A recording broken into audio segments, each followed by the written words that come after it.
Look, if we want to get out of this financial rut, we've got to start getting creative with our money. And this means thinking outside the box, getting out of our comfort zone. Otherwise, our financial situation will never change. If you don't have at least $10,000 saved up, this video is your wake-up call. I'm going to list ways how you can start building up your emergency funds from zero, even if you don't make a lot of money, even on a low income. Just a quick caveat here. This doesn't apply to families that are in extreme poverty situations, because that is a whole new level of financial issue. I actually got a comment in one of my videos from a viewer that was stating that he had medical issues that wouldn't make it possible for him to get a good job, to be able to save up money and to get out of debt. In those specific cases of extreme poverty, poor health conditions, and disabilities, this video doesn't apply for those people, obviously. But for all the other people, including me, that have been having money issues and want to get out of debt and want to start building up that emergency funds, this video is for you. Number one, track your spending like a hawk, like you've never done it before. That's what I'm talking about, getting out of our comfort zone, because sometimes we develop these toxic spending habits on a daily basis that at some point we just stop noticing them. This is why we have to bring ourselves back and stop for a second to reframe the relationship that we have with our money. You know that expression, old habits die hard? Yes, they die hard, but we can get rid of them with discipline and focus. And that applies in everything in life. If you think about it, exercise and eating habits and all kinds of habits, if we have discipline and focus, we can change them. Number two, carefully review your credit card statement. Spot all the expenses of that previous month that on second thought, you realize it was unnecessary. And write it down on a piece of paper, on a notebook. Write down every single one. I know it might take some time, but this monthly practice will be so much worth it. And a few years from now, your future self is going to thank you for it. One of the YouTubers that I follow, he always says, the best person to take care of your older you is your younger you.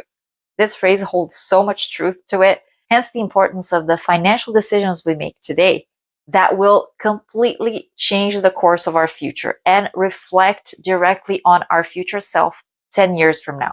So spotting all the unnecessary expenses that you had the previous month will reshift your brain in a way that you're going to be way more aware of your spending habits moving forward. This is why it's so important to have a budget.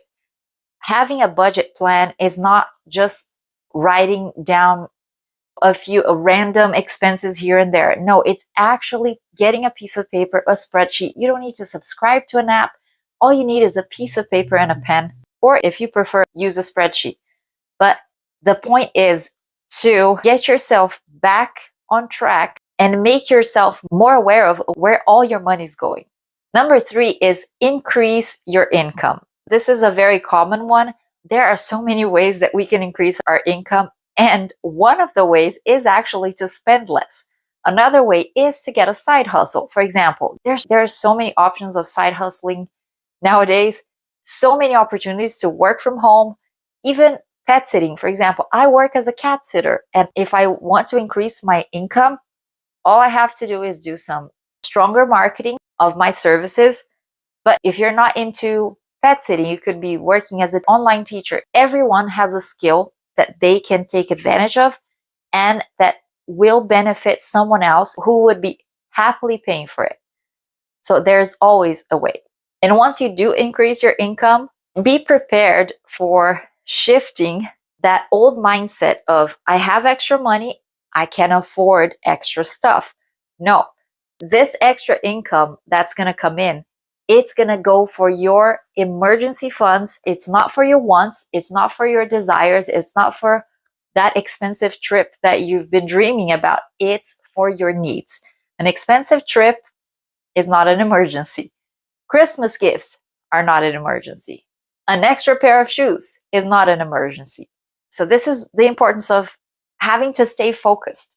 If we want to be serious about building that safety net for ourselves, we have to focus on our needs and not our wants. If you're finding this information useful, please smash that like button and subscribe and leave a comment about your own personal experience and what you are doing to get yourself out of this financial hole. Let's go back to the video.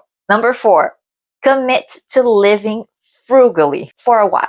It doesn't have to be forever. You're not sentenced to reject all your wants for the rest of your life. It's just until you reach a level of safety net, just a cushion for you to feel secure in. They say that we should always have 3 months saved up of your monthly expenses. I don't agree with that. I don't think it has to be the monthly expenses. It has to be 3 months worth of anything that is extremely necessary for your life.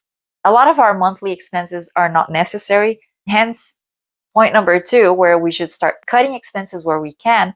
So I'd say save up at least 3 months of your current necessities in your life. Things that you cannot live without, that you depend on for survival. Number 5, commit to not making any new debt in the process. This is something that has happened to me time and time again. As soon as I get rid of a debt, in my head, it's almost like it frees up space for a new debt. This is something that I had to realize at some point and break that stupid habit of mine of getting into new debt just because I got rid of an old debt.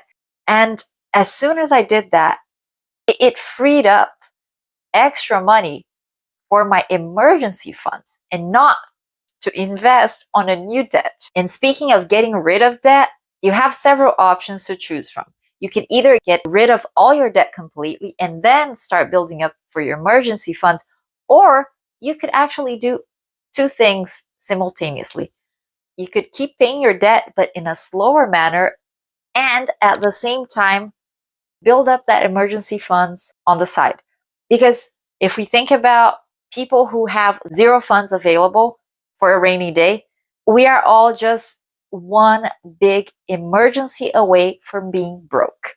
So that is the biggest issue here. Some people are so deep in debt that it would take them years to get rid of all their debt. So imagine having to wait years and years to even start building that emergency funds. So no, you don't have to wait until you get rid of all your debt. Set a money aside to pay off part of your debt and another part for your emergency funds. That's it. Get it out of sight and get it out of mind. Number 6, shop cheap or score some free stuff. I recently realized how many options of free stuff we have at our disposal nowadays and how easy it is to find them. Now, with the advance of technology and internet, everything's connected, everything is at your fingertips. So there's no excuse for us not to be able to find free resources for ourselves. Food banks, for example, you can very easily get a food basket every month if only you were to look for it. If only you were to sacrifice a little bit of your time. One time I stood in line for 4 hours to get a food basket, and it was totally worth it. Coupons, for example. You don't have to do it the old school way, which is getting newspapers and cutting off coupons one by one. You're going to find websites with coupons that are available to use in your area, in your local supermarket, in a local store. It's just a matter of taking some extra time to do some research, which I know a lot of us don't have the extra time. We're always busy. We're always hustling. In the end, it adds up. Because looking through my credit card statement, I realized that it wasn't the big expenses that got me into a financial rut. It was the little daily spending habits that I would have that in the end, it just became this huge snowball in my credit card. There are a lot of financial gurus talking about, oh, you have to cut the big stuff. You don't sacrifice that daily latte you have at Starbucks. If I'm being honest with myself, the daily toxic spending habits that I had adopted for a long time, those were the things adding up on my credit card and not the big stuff. Those were the things that were taking away all my money and sinking my bank account. Number 7 is anything extra that comes in, let's say tax returns, end of the year bonuses that you get at your job, or an extra commission for a big sale, anything extra that comes in, immediately remove it from sight and put that towards your emergency funds. Look, most of our money issues come from mindset.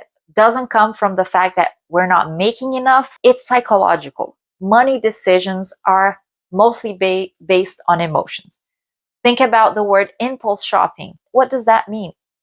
Impulse is an emotion. You have an impulse to shop for something that you don't need. It comes from your emotions. When it comes to bad financial decisions, ask yourself, am I making this decision based on how I feel right now? Is it based on logic, or is it based on emotion? Since I changed my relationship with money, this is the question I ask myself every day.